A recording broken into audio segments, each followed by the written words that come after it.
முதல்வராக பொறுப்பேற்றுள்ள ஜோசப் விஜய் அவர்கள் வேட்டி கலாச்சாரத்தை மாற்றிய முதல்வராக கருதப்படுகிறார். விஜய் அணிந்துள்ள கருப்பு கோட் சூட்டின் பின்னணி என்ன பார்க்கலாம் வாங்க.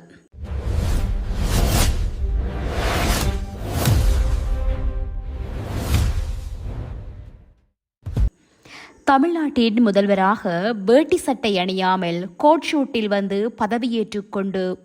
பதவியேற்றுக்கொண்ட முதல்வர் என்ற அடையாளத்தை பெற்றிருக்கும் முதல்வர் ஜோசப் விஜய் வெள்ளை சட்டையும் கருப்பு கோட் அணிந்து வந்து அனைவரது கவனத்தையும் ஈர்த்திருக்கிறார். இன்றைய தினம் தமிழ்நாட்டின் 17வது சட்டப்பேரவையின் முதல் கூட்டத்தொடரின் முதல் நாளிலும் முதல்வர் ஜோசப் விஜய் கோட் ஷூட்டிலேயே வந்திருந்தார். தேர்தல் முடிவுகள் திங்கட்கிழமை வெளியாகி அடுத்த 5 நாட்களும் பெரும்பான்மையை பெற தாவேகா கடுமையான ஒரு போராட்டத்தில் ஈடுபட்டு கொண்டிருந்தது.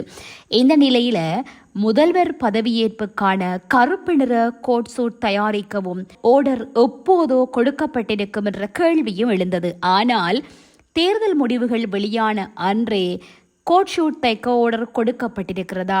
ஞாயிற்றுக்கிழமை நடைபெற்ற முதல்வர் பதவியேற்பு விழாவுக்கு யாரும் எதிர்பாராத வகையில் கருப்பு நிற கோட் சூட்டில் வந்தார் விஜய். அது பலரது கவனத்தையும் ஈர்க்க வைத்திருக்கிறது.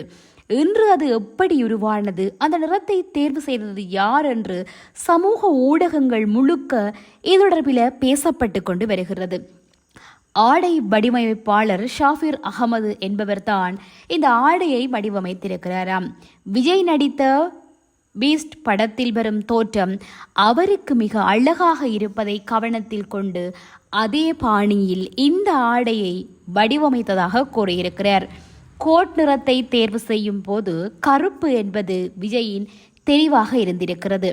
மங்கலான நிறங்களை விட ஆளுமை, அதிகாரம் போன்றவற்றை பிரதிபலிப்பதாக கருப்பு இருக்கும் என்று அவர் கருதியிருக்கலாம். அதுபோலவே அந்த நிகழ்ச்சியிலும் அவர் கருப்பு ஆடையில் தனித்துவமாக தோற்றமளித்ததாக அவரது ரசிகர்கள் தெரிவித்திருக்கிறார்கள். இந்த கோட் விஜயின் உடலுக்கு மிக கச்சிதமாக பொருந்தும் வகையில சீர் செய்யறதுக்கு மட்டும் 2 நாட்களாக இருக்கிறதாம். தமிழ்நாட்டின் முதல்வர்களாக பதவியேற்றுக் கொண்டவர்கள் இதுவரை வேட்டி சட்டை அணிந்த கலாச்சாரத்தை மாற்றிய விஜய் கருப்பு நிற கோட் ஷூட் அணிந்திருந்ததோடு வழக்கமாக தலைவர்கள் கொடுக்கின்ற உரையை போல அல்லாமல் திரைப்பட வசனங்களை பேசுவது போல் தன்னுடைய முதலுரையை ஆற்றியிருந்தமையும் பேசு பொருளாக இருந்தது. இவ்விரண்டுமே தமிழ்நாட்டில புதியதொரு மாற்றத்தை உணர்த்துவதாக இருந்திருக்கிறது. முன்னாள் முதல்வர்களில் அண்ணாதுரையை தவிர மற்றவர்கள் எப்போதும் ஆடையில சரியான கவனத்தோடு இருப்பார்கள். அதாவது அண்ணாதுரை மட்டுமே சட்டையில பொத்தான்களை கூட சரியாக போட மாட்டார். ஒரே வேட்டியை பல முறை அணிந்து கொள்வர். ஆனால் கருணாநிதி, எம்ஜிஆர், முதல்வர் ஜெயலலிதா, மு.க. ஸ்டாலின் என அனைவரும் தங்களுக்கென ஒரு தனித்துவமான உடையை வடிவமைத்து அதனையே பின்பற்றி வந்தார்கள். இப்போது முதல்வராக கடமையேற்றிருக்கின்ற ஜோசப் விஜய் அவர்களும் வேட்டி சட்டை அணியாமல் கோட் ஷூட்டில் வந்து பதவியேற்றது தனித்துவமாக அனைவரது கவனத்தையும் அவரின் பால் ஈர்த்திருக்கிறது.